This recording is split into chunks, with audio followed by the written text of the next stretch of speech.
जोड़ लेते हैं साथ में, फिर मेरे से एक फीडबैक लेता हूँ उस पर। कुछ लोगों का कहना है कि एक नए अर्निंग साइकिल में एंटर कर रहा है रिलायंस के सारे बिजनेसेस। दूसरी तरफ एक व्यू ये आ रहा है कि 28 वाला 2850 वाला 2350 हो गया, कहीं ना कहीं एक साइडवेज चला गया है। मामला है क्या?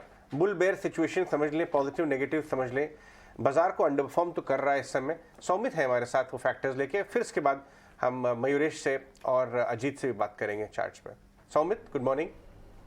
तो अगर अंडर परफॉर्मेंस की अगर हम पहले बात करें तो एनर्जी बिजनेस जो है रिलायंस इंडस्ट्रीज़ का, वो जियोपॉलिटिकल इश्यूज़ के कारण काफ़ी ज़्यादा वॉलेटिलिटी हमें मार्केट में दिख रहा है और इसी कारण थोड़ा सा एक नेगेटिव सेंटिमेंट हो चुका है एनर्जी बिजनेस के लिए, रिलायंस इंडस्ट्रीज़ के लिए। उसी के साथ अगर हम देखें तो रिफाइनिंग बिजनेस जो है उसके जो सिंगापुर ग्रॉस रिफाइनिंग मार्जिन या ग्रॉस रिफाइनिंग मार्जिन जो थे वो जो बेस्ट पार्ट था वो अब पीछे चला गया है। उसी के साथ गवर्नमेंट ने एक्सपोर्ट टैक्स जब से लगाया है तब से हमने देखा था कि जो पीक थे जीआरएम्स के, उसके बाद से कंटिन्यूसली हमें एक ड्रॉप देखने मिल रहा है और इसी कारण जो रिफाइनिंग बिजनेस है उसका भी बेस्ट पीरियड जो था वो अब पीछे चला गया, ऐसे स्ट्रीट का मानना है।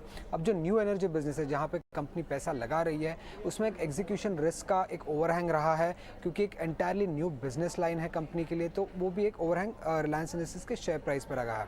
अब अगर हम कैपिटल एक्सपेंडिचर की बात करें तो पहले भी जब कंपनी ने केपेक्स किया था 2009 से लेकर 2016 का जो फेज था, तभी भी अगर हम देखें तो रिलायंस इंडस्ट्रीज का जो शेयर प्राइस था वो रेंज बाउंड रहा था, क्योंकि कंपनी का जो रिटर्न ऑन कैपिटल एम्प्लॉयड रहता है वो काफ़ी वीक रहता है केपेक्स फेज में।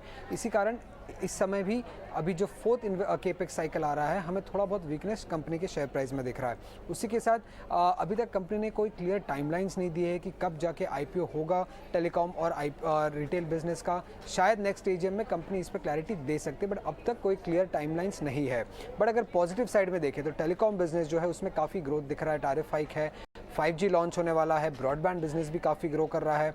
रिटेल बिजनेस की अगर हम बात करें तो स्टोर एक्सपेंशन है, पोर्टफोलियो एक्सपेंशन है, कंपनी काफ़ी सारी एक्विजिशंस कर रही है और उसी के साथ जो ऑनलाइन बिजनेस है जियो मार्ट, उस पर भी अच्छा खासा ट्रैक्शन देखने मिल रहा है। अब न्यू एनर्जी बिजनेस का नेगेटिव साइड तो आपने सुन लिया, बट पॉजिटिव साइड पर अगर आप देखेंगे तो जो केपेक्स इंटेंसिटी है वो काफ़ी कम है, बैलेंस शीट काफ़ी स्ट्रॉन्ग है और मोनेटाइजेशन भी जल्दी हो सकता है। और उसी के साथ कंपनी की जो वैल्यूएशन है वो 2 ईयर एवरेज के सामने अभी डिस्काउंट पे चल रही है। अगर आप पीक के सामने देखेंगे तो 30 टाइम्स था पीक वैल्यूएशन और current valuation is just 23 times for Reliance industries अगर 12 मंथ फॉरवर्ड वैल्यूएशन आप देखें तो। दैट सौमित, मयूरेश आपको कैसा लग रहा है इस समय रिलायंस इस वैल्यूएशन पे?